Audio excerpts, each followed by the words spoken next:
Hey guys, what's up? Welcome back to my YouTube channel and you are watching The Banjara Traveler. So आज है Sunday मतलब no work, Sunday मतलब to travel, Sunday मतलब to shoot another blog. और आज मैं आप लोगों को पुणे में ही एक ऐसी जगह पे लेके जाऊंगा जो कि बहुत पुरानी जगह है, बहुत हिस्टोरिक जगह है एंड इस जगह का कहीं ना कहीं डायरेक्ट कनेक्शन भी है इंडियन इंडिपेंडेंस से। तो मैं आप लोगों को एग्जैक्टली कहाँ लेके जाने वाला हूँ वो मैं आप लोगों को आगे बताऊँगा, इसलिए इस व्लॉग को पूरा देखिए, एंड तक देखिए, क्योंकि इस जगह की बहुत अमेजिंग फैक्ट्स मैं आप लोगों को बताने वाला हूँ। एंड आई होप आप लोगों को ये व्लॉग अच्छा लगे एंड टिल द टाइम आप लोग इसे लाइक करिए और अगर आप पहली बार मेरे चैनल पे आए तो प्लीज़ इसे सब्सक्राइब करिए। So without wasting much of time let's get going. So guys I finally reached और मुझे एक्चुअली राइडिंग का भी वीडियो बनाना था, लेकिन due to a lot of stability issue मैं वो नहीं बना पाया। लेकिन एक चीज़ जो है जो मैंने बहुत अच्छी की आज was to come here on time.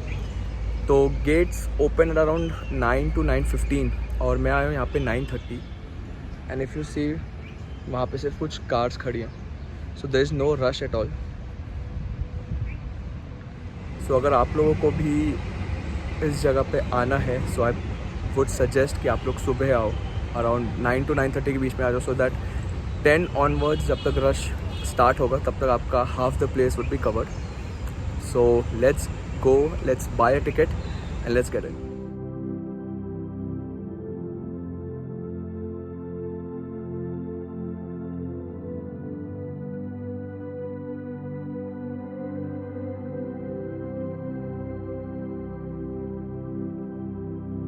So guys आप जो मेरे पीछे बिल्डिंग देख रहे हैं ये है आगा खान पैलेस और ये बिल्ड करवाया था सुल्तान मोहम्मद शाह आगा खान III ने in the year 1892।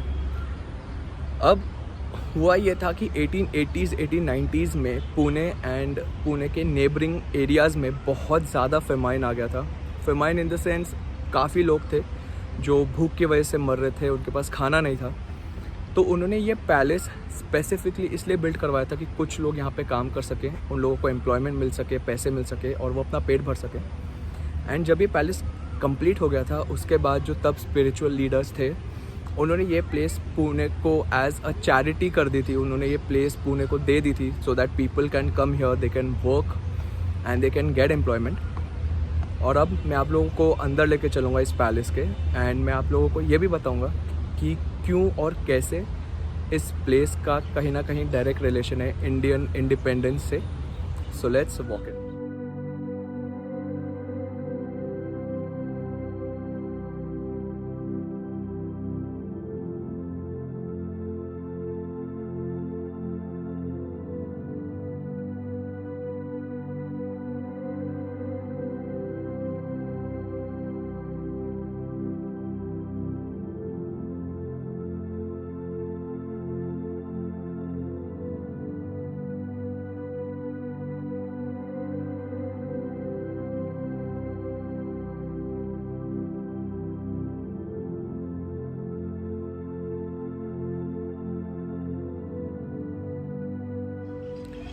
So guys इस पैलेस को कंप्लीट होने में 5 years का टाइम लगा था और जैसे मैं आप लोगों को बता रहा था कि इस प्लेस का कहीं ना कहीं डायरेक्ट कनेक्शन है इंडियन इंडिपेंडेंस मूवमेंट से भी। तो आप लोगों को पता होगा कि गांधी जी ने स्टार्ट किया था क्विट इंडिया मूवमेंट। सो जब वो मूवमेंट लॉन्च हुआ था, जब वो स्टार्ट हुआ था, तब गांधी जी, उनकी वाइफ कस्तूरबा गांधी और जो गांधी जी के सेक्रेटरी थे माधव भाई देसाई, उन लोगों को यहाँ पे इस पैलेस में प्रिजन किया गया था।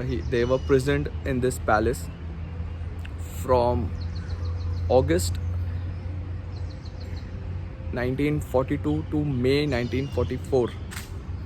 सो ऑलमोस्ट 2 years गांधी जी के सेक्रेटरी माधव भाई देसाई और गांधी जी की वाइफ कस्तूरबा बाई यहाँ पे प्रेजेंट किए गए थे। और अभी भी इस पैलेस में काफ़ी ऐसी चीज़ें पड़ी हुई हैं जो गांधी जी यूज़ करते थे।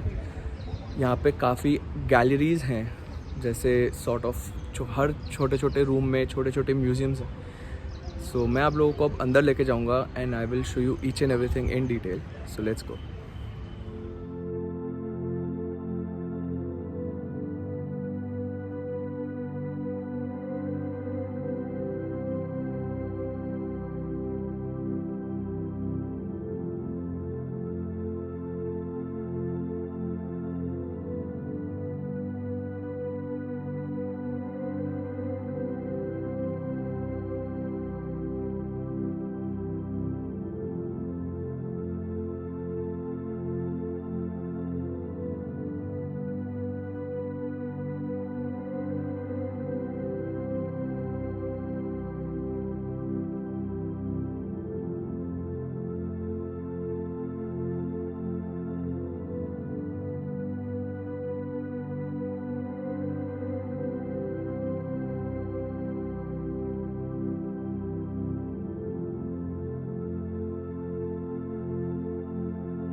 सो गाइस, मैं जैसे आप लोगों को बता रहा था कि गांधी जी, उनके सेक्रेटरी माधव भाई देसाई और कस्तूरबा गांधी को यहाँ प्रिजन किया गया था. सो अब मैं आप लोगों को उस रूम में लेके जाने वाला हूँ जहाँ पे माधव भाई देसाई जो थे, जो गांधी जी के सेक्रेटरी थे, ही lost his life over here जब वो प्रिजन में थे, जब उनको कैद करके रखा गया था. तो अब मैं आप लोगों को उस रूम में लेके जाने वाला हूँ where he lost his life. और एक छोटी सी मूर्ति भी है वहाँ पे माधव भाई देसाई की. सो लेट्स गो.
सो गाइस, आप लोगों ने डिफरेंट गैलरीज़ में थोड़ा बहुत पढ़ने की कोशिश ज़रूर की होगी जब मैं रिकॉर्ड कर रहा था। सो आप लोगों को शॉर्ट में बता दूं कि 1942 में जब क्विट इंडिया मूवमेंट स्टार्ट हुआ था, तब हम सबको पता है गांधी जी के बहुत सारे फॉलोअर्स थे।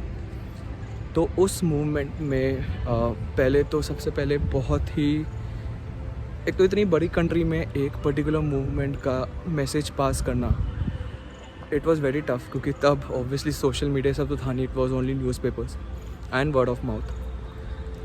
तो क्विट इंडिया मूवमेंट के बारे में सोचना, इतने सारे लोगों को बताना, उसके बाद जब ये क्विट इंडिया मूवमेंट जो था ये पास हुआ, तब काफ़ी लोगों ने गांधी जी को ज्वाइन किया एंड ब्रिटिशर्स न्यू कि उनके कितने सारे फॉलोअर्स हैं। जब मूवमेंट स्टार्ट हुआ था, बहुत ज़्यादा मात्रा में लोगों को अरेस्ट किया गया था। देयर वाज मास अरेस्ट और काफ़ी prominent leaders including Gandhi ji, Kasturba Bai, Gandhi ji के जो सेक्रेटरी थे माधव भाई देसाई, उनको भी अरेस्ट किया गया। और जो सबसे सैड पार्ट ये था कि जिन लोगों को भी अरेस्ट किया गया था, उनकी फैमिली को भी बहुत ज़्यादा हैरेस किया गया था।